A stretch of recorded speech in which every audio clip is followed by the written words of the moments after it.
ನಮ್ಮ ಶಾಲೆಯ ಆವರಣವನ್ನ ಪ್ರವೇಶಿಸುವಾಗಲೇ ಬುದ್ಧನ ಒಂದು ನಗು ನಮ್ಮೆಲ್ಲರನ್ನ ಮುಗ್ಧವಾಗುವಂತೆ ವಿ.ಕೆ. ವಿಟ್ಲರ್ ಅವರು ಮಾಡಿದ್ದಾರೆ.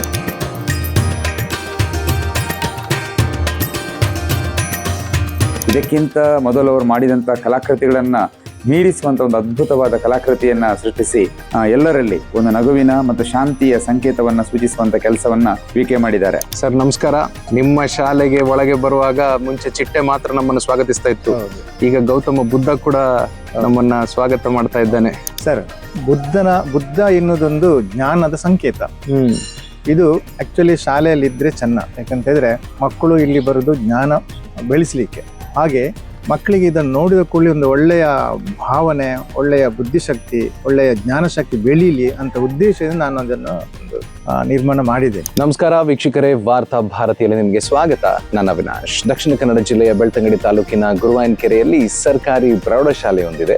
ಇಲ್ಲಿಯ ಚಿತ್ರಕಲಾ ಮೇಷ್ಟ್ರಾದಂತಹ ವಿ.ಕೆ. ವಿಟ್ಲ ಸರ್ ಅವರ ಸಾಧನೆಯನ್ನ ಬಿಂಬಿಸಿ ಸುಮಾರು 3.5 ವರ್ಷಗಳ ಹಿಂದೆ ನಾವು ಒಂದು ಸ್ಪೆಷಲ್ ಸ್ಟೋರಿಯನ್ನ ಪ್ರಸ್ತುತಪಡಿಸಿದ್ವಿ. ಅದು ಕರ್ನಾಟಕ ಸರ್ಕಾರದ ಶಿಕ್ಷಣ ಇಲಾಖೆಯ ಗಮನವನ್ನ ಕೂಡ ಸೆಳೆದಿತ್ತು. ಮಾತ್ರ ಅಲ್ಲ, ಲಕ್ಷಗಟ್ಟಲೆ ಜನರು ಅದನ್ನ ನೋಡಿ ತುಂಬಾ ಮೆಚ್ಚುಗೆಯ ಮಾತುಗಳನ್ನ ಕೂಡ ಆಡಿದ್ರು. ಈಗ ಅದೇ ಮೇಷ್ಟ್ರು ತಮ್ಮ ಶಾಲೆಯಲ್ಲಿ ಜಗತ್ತಿಗೆ ಶಾಂತಿ, ಪ್ರೀತಿ, ಸಮಾಧಾನದ ಪಾಠವನ್ನ ಹೇಳಿದಂತಹ ಗೌತಮ ಬುದ್ಧನ ಒಂದು ದೊಡ್ಡ ಪ್ರತಿಮೆಯನ್ನ ಸ್ಥಾಪನೆ ಮಾಡಿದ್ದಾರೆ. ಇದು ಶಾಲೆಗೆ ಮೆರುಗನ ತಂದು ಕೊಡ್ತಾ ಇದೆ. ಇದರ ವಿಶೇಷತೆ ಏನು? ಈ ಸ್ಟೋರಿ ನೋಡಿ. ಸರ್ ನಮಸ್ಕಾರ. ನಿಮ್ಮ ಶಾಲೆಗೆ ಒಳಗೆ ಬರುವಾಗ ಮುಂಚೆ ಚಿಟ್ಟೆ ಮಾತ್ರ ನಮ್ಮನ್ನು ಸ್ವಾಗತಿಸ್ತಾ ಇತ್ತು. ಈಗ ಗೌತಮ ಬುದ್ಧ ಕೂಡ ನಮ್ಮನ್ನ ಸ್ವಾಗತ ಮಾಡ್ತಾ ಇದ್ದಾನೆ. ಒಂದು ಅದ್ಭುತವಾದಂತ ಕಲಾಕೃತಿ ಸರ್. ಈ ಕಲ್ಪನೆ ಹುಟ್ಟಿಕೊಂಡಿದ್ದು ಯಾವಾಗ? ಸರ್, ಬುದ್ಧ ಎನ್ನುವುದೊಂದು ಜ್ಞಾನದ ಸಂಕೇತ. ಇದು ಆಕ್ಚುಲಿ ಶಾಲೆಯಲ್ಲಿ ಇದ್ರೆ ಚೆನ್ನ. ಯಾಕಂತ ಹೇಳಿದ್ರೆ ಮಕ್ಕಳು ಇಲ್ಲಿ ಬರೋದು ಜ್ಞಾನ ಬೆಳೆಸಲಿಕ್ಕೆ. ಹಾಗೆ ಮಕ್ಕಳಿಗೆ ಇದನ್ನು ನೋಡಿದ ಕೂಡಲೇ ಒಂದು ಒಳ್ಳೆಯ ಭಾವನೆ, ಒಳ್ಳೆಯ ಬುದ್ಧಿಶಕ್ತಿ, ಒಳ್ಳೆಯ ಜ್ಞಾನಶಕ್ತಿ ಬೆಳೀಲಿ ಅಂತ ಉದ್ದೇಶದಿಂದ ನಾನು ಅದನ್ನು ನಿರ್ಮಾಣ ಮಾಡಿದೆ. ಯಾವಾಗ ಇದು ನಿರ್ಮಾಣ ಮಾಡಬೇಕು ಅಂತ ನಿಮ್ಗೊಂದು ವಿಚಾರ ಮನಸ್ಸಿಗೆ? ಸಾಧಾರಣ ಒಂದು 5-10 ವರ್ಷ ಮೊದಲೇ ನನಗೆ ಇದೊಂದು ಮಾಡಬೇಕಂತ ಆಸೆ ಇತ್ತು. ಬಟ್ ಇದು ದೊಡ್ಡ ಪ್ರಾಜೆಕ್ಟ್, ಹಾಗಾಗಿ ನಮಗೆ ತುಂಬಾ ಕಷ್ಟ ಆಗಿತ್ತು. ಹಾಗಾಗಿ ನಾನು ಚಿಕ್ಕದಲ್ಲಿ ಹೋಗಿದ್ದೆ. ಅದು ಫಸ್ಟಿಗೆ ಒಂದು ಚಿಕ್ಕದ ಮೂರ್ತಿಗಳು ಮಾಡ್ತಾ ಹೋದದ್ದು. ಆನಂತರ ದೊಡ್ಡದು ಮಾಡಿದ್ದೆ. ನಾನು ಫಸ್ಟಿಗೆ ನಾನು ಮಾಡುವಂತ ಕೆಲಸ ಒಂದು ಯಕ್ಷಗಾನದ ತಡಪೆಗಿರಾಟ ಮಾಡಿದ್ದೆ. ಆನಂತರ ಚಿಟ್ಟೆಗೆ ಬಂದೆ, ಅಲ್ಲಿ ಸಕ್ಸಸ್ ಆಯ್ತು. ಆನಂತರ ಕಥಕ್ಕಳಿ ಮಾಡಿದೆ, ಅದು ಸಕ್ಸಸ್ ಆಯ್ತು. ಆನಂತರ ಒಂದು ದೊಡ್ಡ ಬಂಡೆ, ಆ ಬಂಡೆಗೊಂಡು ಒಂದು ಆನೆಯ ಮುಖವನ್ನು ಕೂತೊಲಿಸಿದೆ. ಅದು ಇನ್ನೂ ಒಂದು ಅಬ್ಬರವಾಗಿ ಕಂಡಿತ್ತು, ಜನರಿಗೆ ಎಲ್ರಿಗೂ ಖುಷಿ ಆಯ್ತು. ಹಾಗೆ ನಾನು ನಮ್ಮ ಕಮಿಟಿಯವರ ಹತ್ರ ಮತ್ತೆ ಶಾಲೆಯ ಟೀಚರ್ಸ್, ಮಾಸ್ಟರ್ಗಳು ಮತ್ತೆ HM ನಮ್ಮ ಮುಖ್ಯೋಪಾಧ್ಯಾಯರ ಹತ್ರ ಮಾತಾಡಿ ಹೀಗೆ ಮಾಡುವನ ಅಂತ. ಅದಕ್ಕೆ ಅವರು ಒಪ್ಪಿದ್ರು, ಎಲ್ಲ ಟೀಚರ್ಸ್ ಒಪ್ಪಿದ್ರು.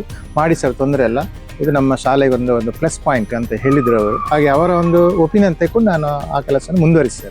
ಯಾವ ಮೆಟೀರಿಯಲ್ ಇದಕ್ಕೆ ಬಳಸಿದಂತ ಮೆಟೀರಿಯಲ್ ಸಿಮೆಂಟ್, ಹೊಯ್ಗೆ, ಜಲ್ಲಿ ಮತ್ತೆ ಕಲ್ಲು, ಇಷ್ಟು ಯೂಸ್ ಮಾಡಿದೆ. ಎಷ್ಟು ಸಮಯ ತಗೊಂಡಿದ್ದೀರಿ? ಈ ಸಾಧಾರಣ ಇದಕ್ಕೆ ಸ್ವಲ್ಪ ಸಮಸ್ಯೆ ಸ್ಟಾರ್ಟ್ ಆಯ್ತು ನನಗೆ ಆರ್ಥಿಕವಾಗಿ. ಹಾಗಾಗಿ ಒಂದು 2 ವರ್ಷ ಟೈಮ್ ತಗೊಂಡಿದ್ದೇನೆ. ಸ್ವಲ್ಪವೇ ಅದಕ್ಕೆ ಹಣ ಆಗ್ತಾ ವರ್ಕ್ ಮಾಡ್ತಾ ಬಂದೆ ಸರ್. ಹಾಗೆ ಇದು ಮಾಡಿರೋದು ಎಲ್ಲಿ ಸರ್? ನಿಮ್ಮ ಮನೆಯ ಅಂಗಣದಲ್ಲೋ ಅಥವಾ? ಅಲ್ಲ, ಇದು ಶಾಲೆ ಎದುರೇ ಮಾಡಿದ್ದು. ಶಾಲೆ ಎದುರು ಅಂದ್ರೆ ನನಗೆ ಸ್ವಲ್ಪ ಆರೋಗ್ಯದಲ್ಲಿ ಸಮಸ್ಯೆ ಇದ್ದಕೊಂಡು ನನ್ನ ನೆಲದಲ್ಲಿ ಮಲಗಿಸಿ ವರ್ಕ್ ಮಾಡ್ತಾ ಇದ್ದೆ. ಸೊ ಅದನ್ನ ಮತ್ತೆ ನಾವು ವರ್ಕ್ ಆದ ನಂತರ ಅದನ್ನ ಈ ತರ ನಾವು ನಿಲ್ಲಿಸಿದ್ದೇವೆ. ಸ್ವಲ್ಪ ಬರೋ ಬಾರಿ ಚಂದ ಕಾಣ್ತಾ ಇದೆ.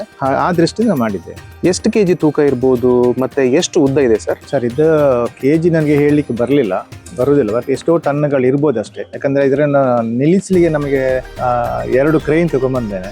ನಮಗೆ ಸವಾಲಾಗಿ ಒಂದು ಒಡ್ಡಿದೆ. ಯಾಕಂದ್ರೆ ನನಗೆ ಗೊತ್ತೇ ಇರಲಿಲ್ಲ ಇಷ್ಟು ಅಂದ್ರೆ ಕಷ್ಟ ಆಗ್ತದೆ ನಿಲ್ಲಿಸ್ಲಿಕ್ಕೆ, ಇಷ್ಟು ಕಷ್ಟ ಆಗ್ತದೆ ನನಗೆ ನಾನು ಎನಿಸ್ಲಿಲ್ಲ. ಸುಲಭ ನಿಲ್ಲಿಸ್ಬೋದು ಅಂತ ಎನಿಸಿದ್ದು, ಬಟ್ ತುಂಬಾ ಕಷ್ಟ ಆಗಿತ್ತು ನಿಲ್ಲಿಸ್ಲಿಕ್ಕೆ ನನಗೆ. ಅದರ ಒಂದು 2 ಕ್ರೈಮ್ ಬಂದು ಮತ್ತೆ 2 JCB ಎಲ್ಲ ಬಂದು ಮತ್ತೊಂದು 25 ಜನ ಇಷ್ಟೆಲ್ಲ ಮಾಡಿ ಬೆಳಿಗ್ಗೆ ಸ್ಟಾರ್ಟ್ ಮಾಡಿ ಸಂಜೆ 8 ಗಂಟೆ ತನಕ ಇದನ್ನು ನಾವು ನಿಲ್ಲಿಸಲಿಕ್ಕೆ ಪ್ರಯತ್ನ ಪಟ್ಟಿದ್ದೇವೆ ಸರ್. ಸಾಧಾರಣ ಇದರ ಹೈಟ್ ಸಾಧಾರಣ ಒಂದು 25-30 ಹತ್ತಿರ ಇರ್ಬೋದು. ನನಗೊಂದು ಆಸೆ ಇತ್ತು, ದೊಡ್ಡ ಒಂದು ಮೂರ್ತಿ ಮಾಡ್ಬೇಕಂತ ತುಂಬಾ ಆಸೆ ಇತ್ತು. ಅಂದ್ರೆ ನಮಗೆ ಶಾಲೆಯಲ್ಲಿ ಅನುಕೂಲ ನನಗೆ ಕೊಟ್ಟ ಕಾರಣ ಇಷ್ಟು ದೊಡ್ಡ ಪ್ರತಿಮೆ ಮಾಡ್ಲಿಕ್ಕೆ ಒಂದು ಒಳ್ಳೆಯ ಅವಕಾಶವನ್ನು ನನ್ನ ಶಾಲೆಯೇ ನನಗೆ ಕಲ್ಪಿಸಿಕೊಟ್ಟಿದೆ. ಅದು ನಿಜವಾಗಿ ನಾನು ಆ ಶಾಲೆಗೆ ಮತ್ತೆ ಕಮಿಟಿಯವರಿಗೆ ನಾನೊಂದು ಧನ್ಯವಾದ ಹೇಳ್ಬೇಕಾಗ್ತದೆ. ಯಾಕಂದ್ರೆ ಶಾಲೆ ಮಾತ್ರ ಅಲ್ಲ, ನಮ್ಮ ಶಿಕ್ಷಣ ಅಧಿಕಾರಿಗಳು ಕೂಡ ಬಂದಾರೆ, ಅವರು ಕೂಡ ತುಂಬಾ ಖುಷಿಯಾಗಿದೆ. ಅವರಿಗೆ ಕೂಡ ನಾನು ಥ್ಯಾಂಕ್ಸ್ ಹೇಳ್ತೇನೆ.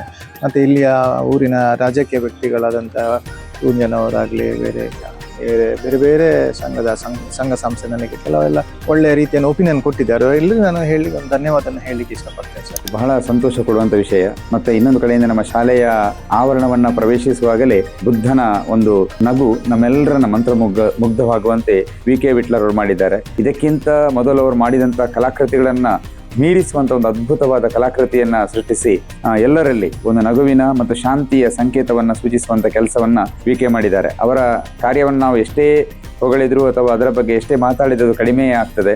ಸುಮಾರು 3 ರಿಂದ 4 ಲಕ್ಷ ರೂಪಾಯಿ ವೆಚ್ಚದಲ್ಲಿ ಸ್ವಂತ ಕೈಯಿಂದ ಹಣ ಹಾಕಿ ಸರ್ಕಾರಿ ಶಾಲೆಯಲ್ಲಿ ಒಂದು ವಿಭಿನ್ನತೆಯನ್ನು ತರುವಂತ ಉದ್ದೇಶದಿಂದ ಇದನ್ನು ಅವರು ಮಾಡಿದ್ದಾರೆ. ಖಂಡಿತ ಅವರ ಈ ಶ್ರಮ ನಮ್ಮ ಶಾಲೆಯ ಕೀರ್ತಿಯನ್ನು ಹೆಚ್ಚಿಸಲಿಕ್ಕೆ ಖಂಡಿತ ಕಾರಣ ಆಗ್ತದೆ.